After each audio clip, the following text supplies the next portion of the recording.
Oi gente, bom dia! Estamos aqui para mais uma aula de matemática, mas antes de darmos início, algumas dicas de estudo.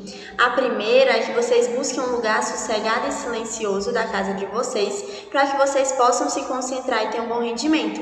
E não esqueçam de pegar seus materiais como caderno, lápis, caneta e principalmente o seu livro, o seu material didático, para ele servir como base durante nossa aula. Hoje nós iremos começar a falar sobre a função polinomial do primeiro grau, sobre as funções do primeiro grau. As funções do primeiro grau, elas também podem ser chamadas de função afim, certo? E a estrutura dela sempre vai ser a mesma.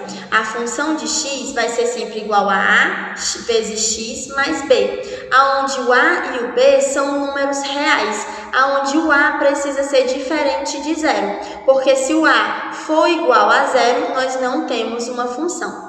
É obrigatório que o a seja diferente de zero.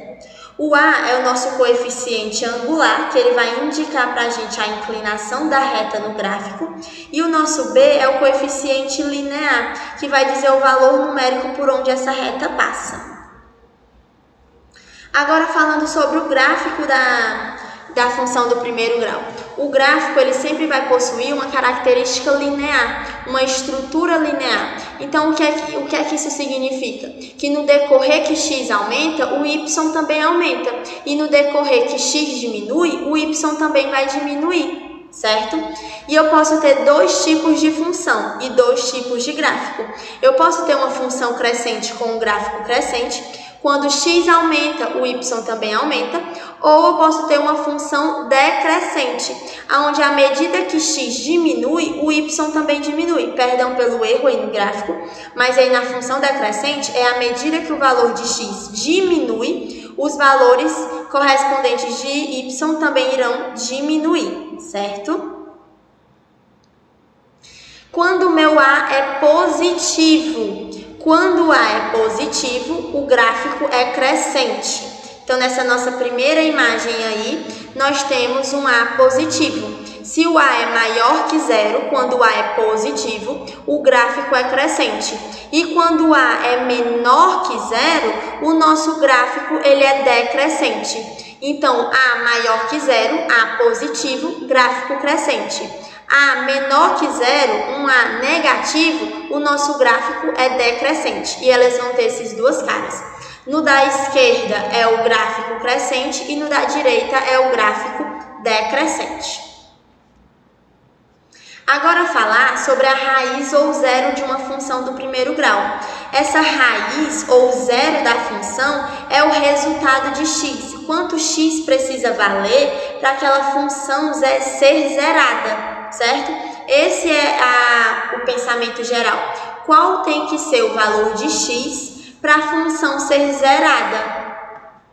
Para a gente fazer isso, a gente vai igualar nossa função a zero. Quando a gente igualar a zero, nós vamos descobrir o x. E com isso, esse valor de x vai ser a nossa raiz ou o nosso zero da função. Eu trouxe dois exemplos. Eu trouxe a função de x sendo 4x mais 2 e a função de x sendo menos 2x mais 10. Vamos lá ver como descobrir a raiz ou o zero da função.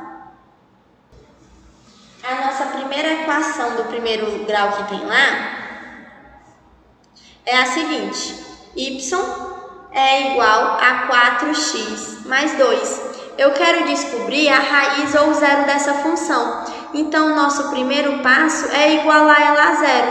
Então, vai ser 4x mais 2 é igual a zero. E eu tenho que deixar o x sozinho. O 2 é positivo, então ele vai passar para o outro lado negativo. Então, eu vou ter 4x é igual a menos 2. O 4 está multiplicando, então ele passa dividindo. Então, o x é igual a menos 2 dividido por 4. Eu tenho agora uma fração, menos 2 sobre 4. Eu posso simplificar, lembrando que eu preciso dividir para simplificar tanto o numerador como o denominador pelo mesmo número. Eu posso dividir por 2. X é igual, o sinal permanece. 2 dividido por 2, 1. 4 dividido por 2, 5. Então, nosso x é igual a menos 1 sobre 5. Agora, vamos dar, então, esse aqui que menos 1 sobre 5 é a nossa raiz ou zero da função. Como a gente pode escrever a solução disso? A solução vai ser igual a menos 1 sobre 5. Agora, a nossa segunda função que foi apresentada lá, que y é igual a menos 2x mais 10.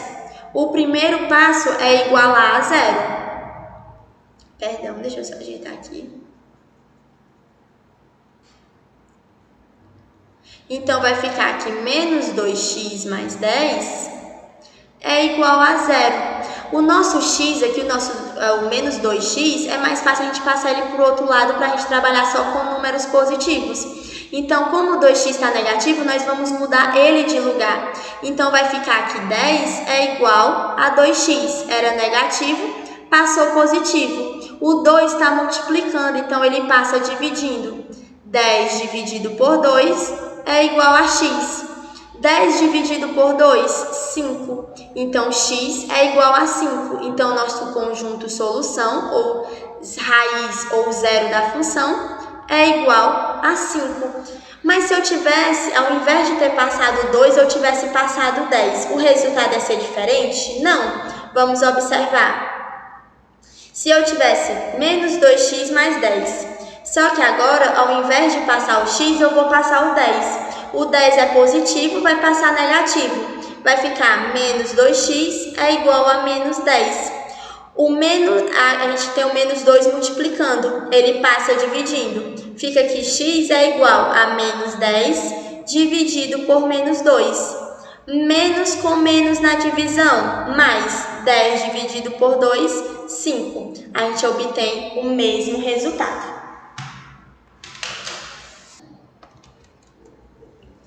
E assim a gente viu essa nossa primeira parte sobre as funções do primeiro grau. E se você quiser rever essa nossa aula ou qualquer outra, vocês podem estar acessando o site da escola ou o canal da escola no YouTube. E não esqueçam de baixar o aplicativo da escola no Play Store para ter acesso às agendas digitais. Espero que tenham gostado da nossa aula de hoje e até a próxima!